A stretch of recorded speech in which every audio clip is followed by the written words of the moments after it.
सबैजनालाई स्वागत छ नेपाल अनलाइन स्कुलमा र फेरि पनि हामी आज आएका छौँ कक्षा 8 को पाठ 21 मा रहेको सर आइज्याक न्युटनको जीवन लिएर, जो चाहिँ हाम्रो वैज्ञानिक हुन्छ, प्रख्यात वैज्ञानिक हुनुहुन्छ। उहाँको जीवन हामी अध्ययन गर्दैछौँ।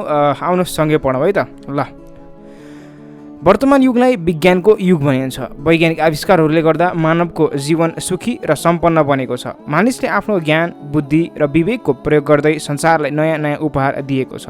अहिलेको यो अवस्थासम्म आइपुग्दा संसारमा कयौं महान वैज्ञानिकहरूको जन्म भइसकेको छ। उनीहरूले आफ्नो अद्भुत प्रतिभा र असामान्य प्रतिभा र सामर्थ्यद्वारा विश्वलाई चकित पारेका छन्। ती महान प्रतिभाहरूमध्ये सर आइज्याक न्युटन एक हुन्। उनको जन्म सन् 1642 साल डिसेम्बर 25 का दिन ब्रिटेनको बुलिस्थ्रोपमा भएको थियो। बुलिस्थ्रोप भनेको ठाउँको नाम हो। न्युटनका पिताको नाम आइज्याक न्युटन सिनियर र आमाको नाम हान्ना एस्कफ हो। न्युटन जन्मनुभन्दा 3 महिना पहिले उनका पिताको निधन भएको थियो। न्युटन जन्मेपछि उनकी आमा दोस्रो विवाह गरेकी थिइन्। त्यसैले सर आइज्याक न्युटनको जीवन बाल्यकालदेखि नै सङ्घर्षमय बन्न पुगेको थियो। सङ्घर्षमय भनेको सङ्घर्ष नै सङ्घर्ष, दुःख कष्ट लगायतका कुराहरू झेल्नुपर्ने। आमाको दोस्रो विवाहपछि न्युटनको पालन पोषणमा माउली हजुरआमा मार्गेरी एस्कफबाट भयो। एस्कफबाट है, माउली मार्गेरी एस्कफबाट स्याहारसुसार भयो। न्युटनलाई 12 वर्षमा अध्ययनका लागि ग्रान्थाको किङ स्कुलमा भर्ना गरियो। सुरुमा न्युटनले पढाइमा त्यति ध्यान दिन सकेनन्, तर बिस्तारै पढाइमा राम्रो प्रगति गर्दै गए र सबैलाई उछिने। यिनी न्युटन पछि गएर संसारमा हलचल ल्याउने महान वैज्ञानिक बने। न्युटन बौद्धिक क्षमता भएका निकै प्रतिभाशाली व्यक्ति थिए। उनी विज्ञानको दुनियाँमा रमेर संसारलाई ठोस योगदान दिन चाहन्थे। दोस्रो पति मरेपछि न्युटनकी आमाले उनलाई खेतमा काम गर्न लगाइन्। न्युटनलाई खेतमा काम गर्नुभन्दा अन्य अनुसन्धान गर्न मन लाग्थ्यो। त्यसैले 15 वर्षकै कलिलो उमेरमा उनको ध्यान गणित र यन्त्रहरूतर्फ आकर्षित भयो। उनले विभिन्न किसिमका औजारहरू थुपारेर खोज र अनुसन्धान गर्न थाले। न्युटनको यो अभिरुचिबाट प्रभावित भएका उनका मामाको सल्लाह अनुसार न्युटनलाई फेरि विद्यालय भर्ना गरियो। उनले लामो खोज र अनुसन्धानपछि पानी घडी, धूप घडी र वायुघट्ट बनाए। न्युटन 19 वर्ष अब जस्तै यो पानी घटी भनेको छ। पानी घडी भनेको के हो भन्दाखेरि पानीको फोराबाट चल्ने घडी, ठिक छ।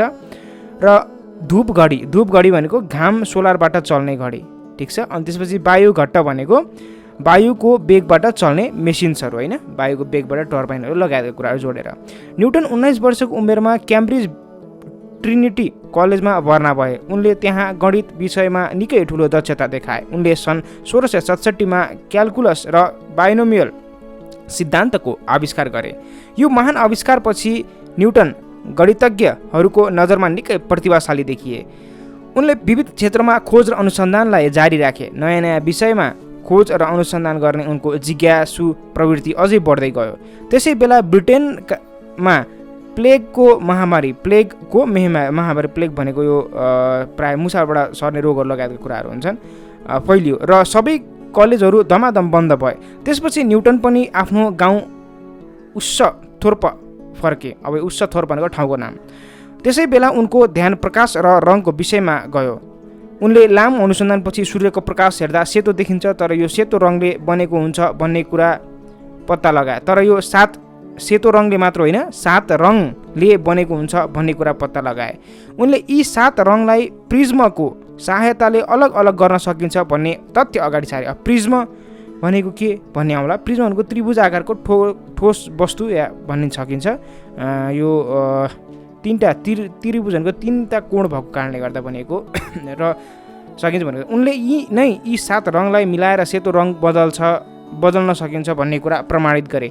आइज्याक न्युटनले प्रकाशको यस अध्ययनबाट सन् 1668 मा नयाँ किसिमको टेलिस्कोपको आविष्कार गरे। न्युटनको यो टेलिस्कोप जम्मा 3.3 सेन्टिमिटर लामो अर्थात् सानो थियो, तापनि आधुनिक विज्ञानको क्षेत्रमा महत्त्वपूर्ण उपलब्धि थियो। कुनै पनि वस्तुलाई यस टेलिस्कोपबाट हेर्दा 40 गुणा ठुलो देखिन्थ्यो। यसको ठुलो सहायताले न्युटनले बृहस्पतिमा का उपग्रह समेत देख्न सक्थे। न्युटनले विज्ञानका क्षेत्रमा एकपछि अर्को महत्त्वपूर्ण योगदान दिँदै गए। उनका योगदानमध्ये सबैभन्दा महत्त्वपूर्ण योगदान गुरुत्वाकर्षण सम्बन्धी नियम थियो। न्युटन एक दिन, अब गुरुत्वाकर्षण भनेको के त, पृथ्वीले दिने आकर्षण कुनै पनि वस्तुमा, जुन कारणले हामी पृथ्वीमा अडिग छौँ।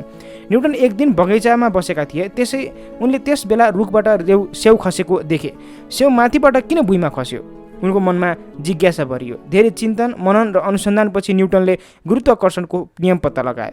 उनले पत्ता लगाएको नियमअनुसार दुई पिण्ड बीचमा भएको आकर्षण बललाई गुरुत्वाकर्षण भनिन्छ।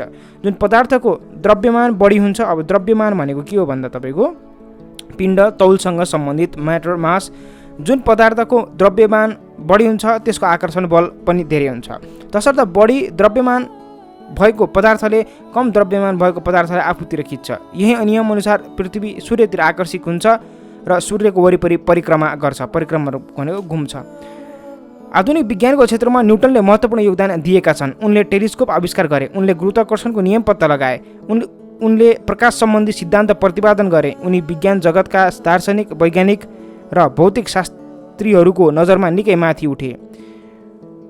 उनले थुप्रै मान सम्मान र पुरस्कार पाए। उनले विज्ञानको क्षेत्रमा दिएको योगदानको कदर गर्दै ब्रिटिस सरकारले सरको उपाधिबाट विभूषित गर्यो। त्यसपछि उनी आइज्याक न्युटनबाट सर आइज्याक न्युटन भए। उनले आफ्नो सम्पूर्ण जीवन खोज र अनुसन्धानमै खर्चिए। उनले आफ्नो जीवनको अन्त्यतिर आफ्ना आविष्कारहरूलाई समेटेर प्रिन्सिपिया पुस्तक लेखे। उनको यो पुस्तक के छ? पुस्तकको नाम प्रिन्सिपिया।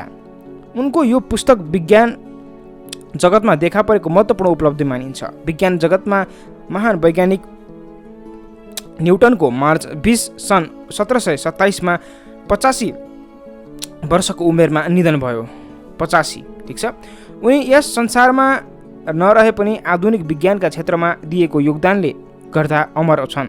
उनका महान कार्यले जीवनमा सङ्घर्ष गर्न र नयाँ नयाँ रहस्यको खोजी गर्ने प्रेरणा दिएको छ।